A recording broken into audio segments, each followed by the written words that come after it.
اور ان لوگوں سے کہیے کہ جب آپ کے رب نے موسیٰ علیہ السلام کو پکارا اور حکم دیا کہ تم ان ظالم لوگوں کے یعنی قوم فرعون کے پاس جاؤ، اور اے موسیٰ علیہ السلام دیکھو کیا یہ لوگ ہماری غضب سے نہیں ڈرتے؟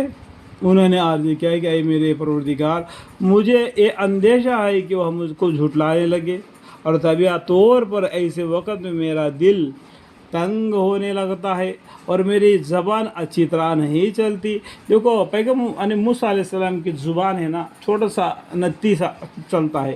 اس کا وجہ کیا ہے وہ آپ کو قصص الانبیاء پڑھنے سے معلوم پڑ جائے گا کہ فرعون نے آزمائشی کیا تھا، اس ٹائم پر نے موسیٰ علیہ السلام نے آگ اپنے منہ میں لے لیا تھا، اس کی وجہ سے ان کو جیسا تتلا سے باتیں آنے لگے، اس لیے وہ نہیں لگے تنگ ہونے لگتا ہے اور میرا زبان اچھی طرح نہیں چلتی۔ اس لیے ہارون علیہ السلام کو ان کا بھائی ہے، یعنی اس کو بھی اگر آپ پیغمبر بنا دو گے وہ میرا ساتھ رہے گا، میرے کو ہمت افزائی ہو جائے گی، پاس بھی وہی بھیج دیجئے۔ اور میرے ذمہ ان لوگوں کا ایک جرم ہے، اور بھی ایک جرم نے انہوں نے کر دیا تھا، کس نے؟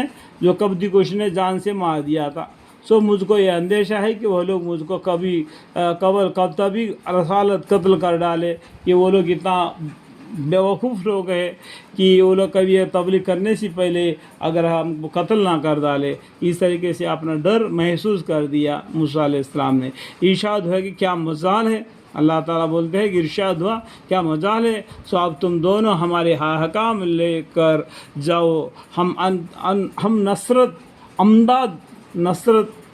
نصرت کا معنی امداد مدد کرنا، تمہارے ساتھ ہے، سنتے ہیں، یعنی اللہ تمہارے ساتھ ہے اور تم سنتے ہیں دیکھتے ہیں۔ سو تم دونوں فرعون کے پاس جاؤ، اسے کہو کہ ہم رب العالمین کے فیصلہ راہ اور دعوت توحید کے ساتھ یہ حکم بھی لائے ہیں، یعنی ایک اللہ کی عبادت کرنے کے بارے میں یہ حکم لائے ہیں کہ تو بنی اسرائیل کو ہمارے ساتھ جانے دے۔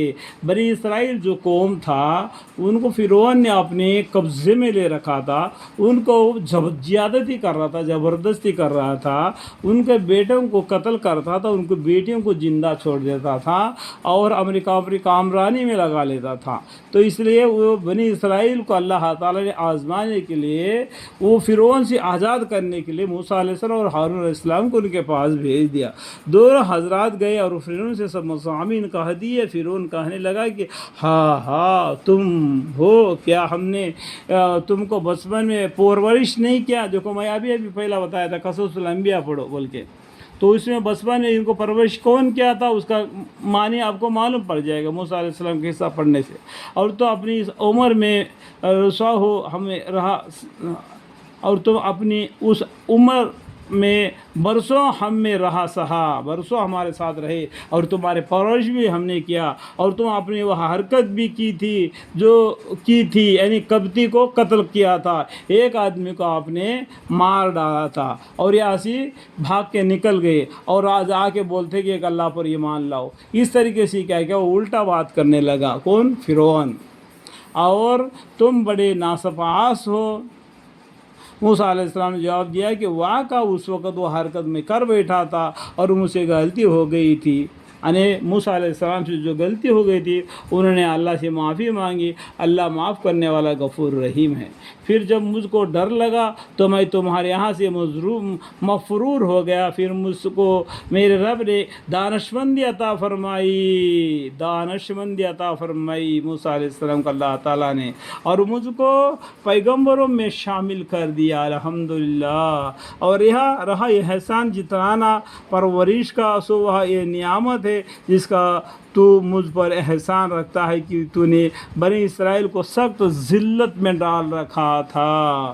فرعون اس بات میں لاجواب ہوا تو اس نے کہا کہ رب العالمین کی حقیقت اور حقیقت کیا ہے، یعنی اللہ کی حقیقت کیا ہے، یہ اس طریقے سے پوچھتا ہے فرعون موسیٰ علیہ السلام سے۔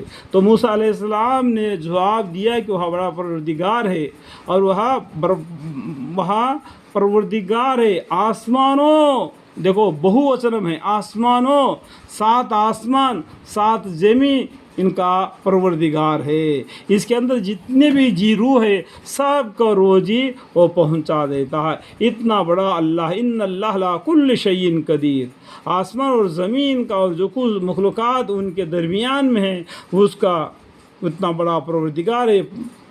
اگر تم کو یقین کرنا ہے تو یہ پتہ بہت کافی ہے، اگر تم کو یقین کرنا ہے تو یہ ایڈریس بہت ہے، یہ ایڈریس ہی تم اللہ کو پہچان سکتے ہو۔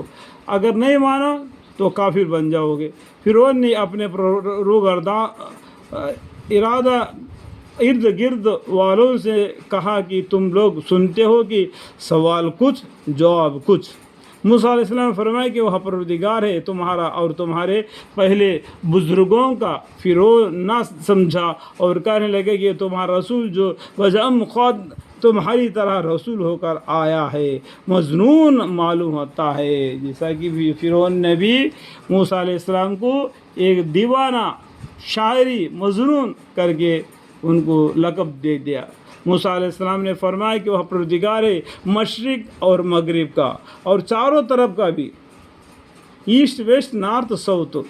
ہم قرآن کو دیکھو، ہم قرآن کو پڑھتے ہیں تو قبلے کی طرف منہ کر کے قرآن کو پڑھتے ہیں، کبھی نہیں تو یہ اترم کی طرف منہ کر کے نماز پڑھتے ہیں، یا کبھی ادھر سورج نکلتا ہے تورپ کی طرف پھر کے قرآن پڑھتے ہیں۔